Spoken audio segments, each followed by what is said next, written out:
Okay, so problem number 9. Use the given frequency distribution to approximate the mean. So for this data set, we have these class limits. There are 13 values between 0 and 4. There are 11 values between 5 and 9, 17 between 10 and 14, etc., right? So it's not as simple as just having a value and then multiplying by the frequency and summing that up. The formula that we have in our formula sheet, the mean for grouped data. So I'm going to write the formula here. X bar equals the sum of the frequencies times xm all divided by n. So in this formula here, f represents the frequencies, xm represents the midpoint, and n represents the number of values, the total number of values. Okay, so in order to utilize, so I'll show this both ways. I'll show this with the formula, and I'll also show this using the TI-83 calculator. Show how to calculate this in both ways. So if we're using the formula, we have the frequency here. We have the frequencies, right? We don't have the midpoints, and we can determine the number of values just by adding up, by summing the frequencies. So let's do that first. Let's sum the frequencies, and that gives us n. Right, I'll pull up my calculator here. So here's this TI-83.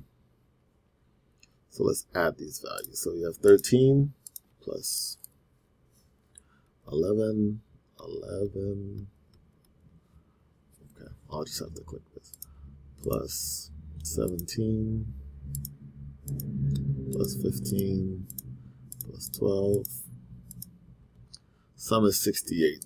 So n is 68. The total number of values I have there is 68.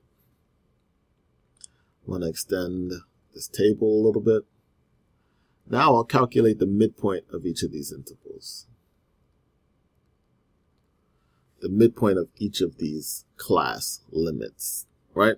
We did this in numbers 1 and 2. But to find the midpoint, I'm adding the upper limit plus the lower class limit and dividing by 2. So 0 plus 4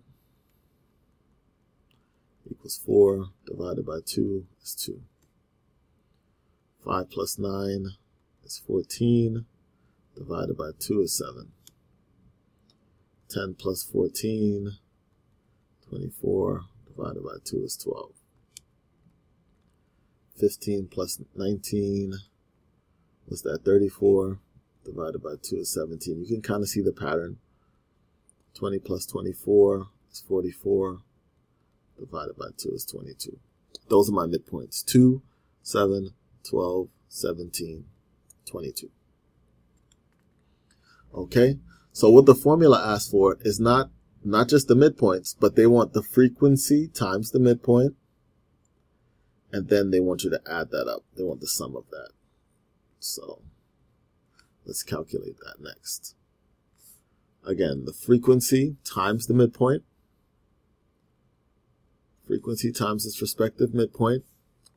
And then add those up, sum those values. So let's do the frequency, f, that's the symbol we use for frequency, times the midpoint, times xm. That's part of the formula here. Multiply 13 times 2, that should be 26. 11 times 7, right? It's 77. I'm just multiplying the frequency times the midpoint. 17 times 12, 204. 15 times 17, 255. And 12 times 22, 264. Now to find the sum of the frequency times the midpoint, which is what we need here, add all of these values up. I'm going to add it in my calculator on the side here. 26 plus 77 plus 204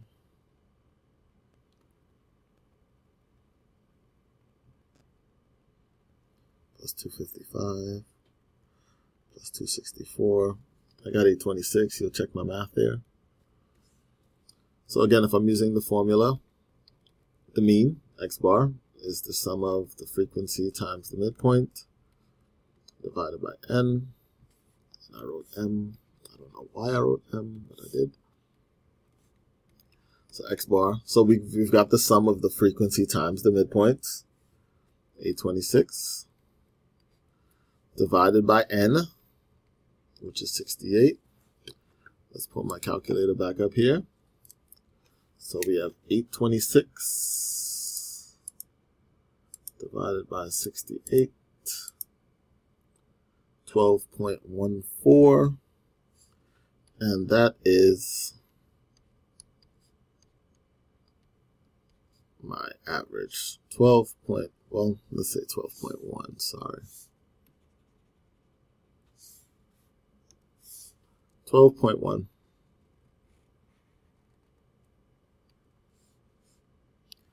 Now let's say I wanted to use my calculator to perform these operations and to find the mean of this grouped frequency distribution. So what I would do is, in order to enter any statistics into this calculator, the first thing I would do is hit stat.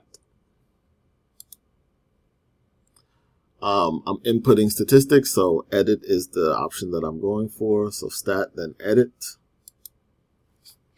And in my first column, my L1 column, I'm always putting my values there.